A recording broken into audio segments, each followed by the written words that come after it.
Guys, so off na naman ni Inday, kaya multitasking na naman tayo sa pagluluto. So ayan ang ating menu ngayong off ko. Magiginatang ano tayo, seafood na may gulay. Crab at saka shrimp. Lagyan natin ito at saka ng sitaw at talong. So ginataang seafood tayo. Tapos kagabi nag-marinate ako ng bangus, daing na bangus.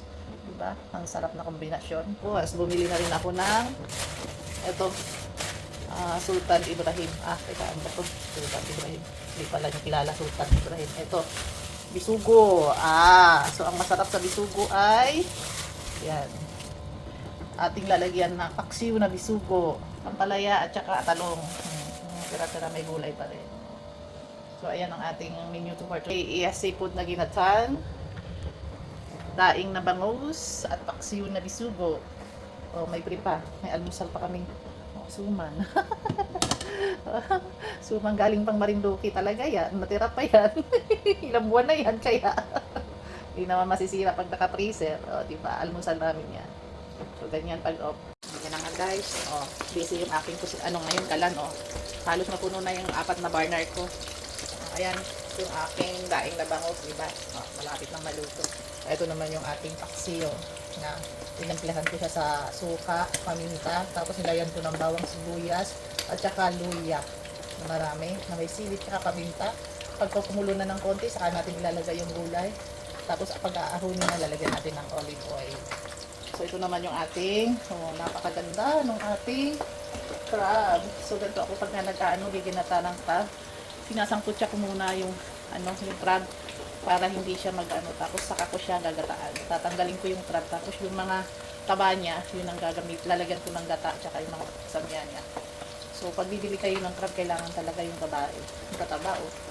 Kita nyo, yung babae yung malalapad yung niya, tapos pipisilin nyo yung kanyang kung malambot yung matubig. So ayan, mamaya yummy tummy. So ayan na nga guys, tinanggalan natin yung andito na yung medyo nasunog-sunog pa yung ng katang, yung limasag.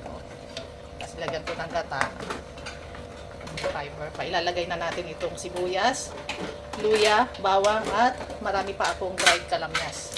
So kakaibang ginatan niya na may kalamyas. So ayan, papakuluan na natin yan. Tapos lalagyan na natin yung mga gulay. Yan na yung ating sipon. Sa huli na yan. Unang ating lulutuin yung mga gulay. Gagataan muna natin. May lasa na yun kasi yung sabaw niya ay may katabanan ng mga limasin at saka. At habang piniintay natin kumulo itong ating gata, bago ilagay ang gulay, lalagay na tayo ng gulay sa ating paksiw. Ginagamit ko sa paksiw ito ang palaya. Paborito ko kasi ito sa paksiw. Kasi ganito ang hiwa niya. Mama lang natin yan. May kalamyas na rin yan. May kalamyas ako para masarap na paksiw. Okay lang na ang gulay natin is overcook sa paksiw kasi masarap naman paksiw na may gulay. Yan. Then, paigain natin siya. Low fire lang yan. Tapos, titiplahan na lang natin siya sa alat. Tapos, lalagyan natin sa huli ng konting olive oil para medyo may siya. Guys, kumukulo na. Kaya ang una natin ilalagay ay ang gulay na tatamakayanin yung milit ng gulay na ito. Ilagay natin.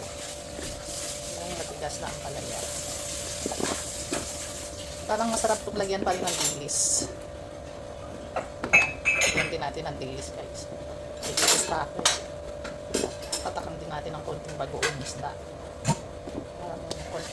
So ayan guys, lagyan natin ng konting dilis para magdaglasa rin yan.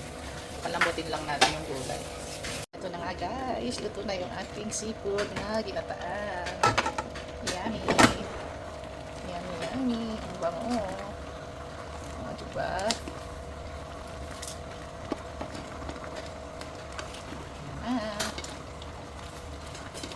Dami. Tama na kapitbahay dyan. Teka. Mga kapitbahay natin, mga hindi mahilig magluto. Kapitin. Buti na lang may kabahay din ang hilig magluto talaga. So yummy. Ang ating paksiw, luto na rin. Charap. Tapos yung ating isda ay luto na rin. Diyan. Luto na yung ating daing na bangus na masarap. Okay. guys, kain tayo. Wow, mainit-init pa.